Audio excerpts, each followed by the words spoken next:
તારીખ 4/11/2025ના અંજાર તાલુકા તથા શહેર કોંગ્રેસ દ્વારા ખેડૂતોનું લેણું માફ કરવાની માંગ સાથે અંજાર મામલતદારને આવેદનપત્ર પાઠવવામાં આવ્યું, જેમાં અંજાર તાલુકા કોંગ્રેસ પ્રમુખ શંભુભાઈ ડાંગર, અંજાર નગરપાલિકા વિરોધ પક્ષના નેતા રાજેન્દ્રસિંહ ટી જાડેજા, અંજાર તાલુકા પંચાયતના વિરોધ પક્ષના નેતા યુવરાજસિંહ જાડેજા, કચ્છ જિલ્લા કોંગ્રેસના પૂર્વ મહામંત્રી અરજણભાઈ ખાટરિયા, કચ્છ જિલ્લા કોંગ્રેસના પૂર્વ મંત્રી દિલીપસિંહ ઝાલા, અંજાર તાલુકા કોંગ્રેસના પૂર્વ પ્રમુખ હમીરભાઈ મ્યાત્રા, અંજાર તાલુકા પંચાયતના પૂર્વ સભ્ય ભગુભાઈ આહિર, અંજાર શહેર કોંગ્રેસ મહામંત્રી જયદીપભાઈ સોની, અંજાર તાલુકા કોંગ્રેસના મહામંત્રી મહાદેવભાઈ આહિર, અંજાર શહેર કોંગ્રેસ લીગલ સેલના પ્રમુખ વિજયભાઈ ફફલ, અંજાર શહેર કોંગ્રેસ મંત્રી રોહિતભાઈ પ્રજાપતિ તથા અંજાર તાલુકા અને શહેર કોંગ્રેસના વિવિધ આગેવાનો તથા હોદ્દેદારો બોડી સંખ્યામાં જોડાયા હતા અને આ સંદર્ભે મામલતદાર દ્વારા યોગ્ય સ્તરે રજૂઆત પહોંચાડવાની ખાતરી આપવામાં આવી હતી.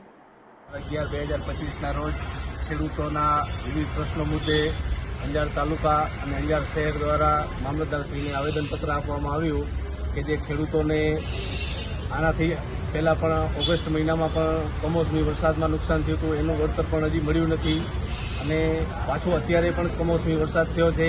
એના વળતર બાબતે પણ મામલતદારશ્રીને રજૂઆત કરી, એનો સર્વે કરી અને જલ્દીથી વળતર ચૂકવાય. આગળના બાકી જે વળતર છે એમાં કચ્છના ખાલી 2 તાલુકાનો સમાવેશ કરવામાં આવ્યો છે, એમાં અંજાર તાલુકાનો સમાવેશ કરવામાં નથી આવ્યો. એ બાબતે પણ રજૂઆત કરવામાં આવી કે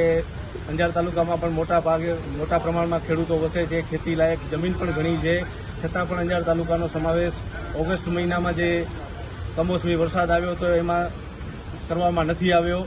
તો સરકારશ્રીને અમે રજૂઆત આજે કરવા માટે આવ્યા હતા અને હાલમાં જે મગફળી પણ ટેકાના ભાવે ખરીદી કરવાની, લાભ પાંચમના મુહૂર્ત કરવાની વાતો હતી, પછી 1 તારીખે મુહૂર્ત કરવાની વાતો હતી, છતાં પણ એમાં કાંઈ પણ હજી સુધી કોઈ પ્રોગ્રેસ નથી અને સરકાર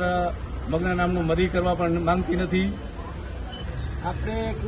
અંજાર શહેરમાં પણ વેપારીઓને અમુકને એમ થાય છે આ તો ખેડૂતોનો પ્રશ્ન છે, આપણને શું છે, તો વેપારીઓને કહી દઈ કે આ જે દિવાળીમાં જે જોરશોરથી ખરીદી થઈ છે એ પણ દુઆ કરો ખેડૂતોને. અંજારના આજુબાજુના ગામમાં આ વખતે વરસાદ નહોતો, ત્યાં ખેડૂતોને એવું હતું કે ખૂબ જ સારો પાક આવવાનો છે, તેથી આ દિવાળીના અંજારના તમામ વેપારીઓને ખૂબ જ ખરીદી થઈ છે અને ખૂબ જ કમાણી થઈ છે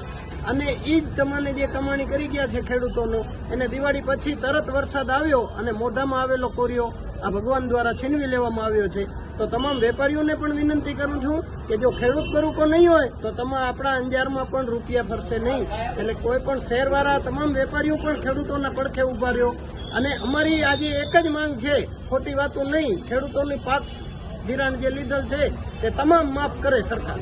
અમારી કોંગ્રેસની એ જ માંગ છે. જય ભારત, જય હિન્દ.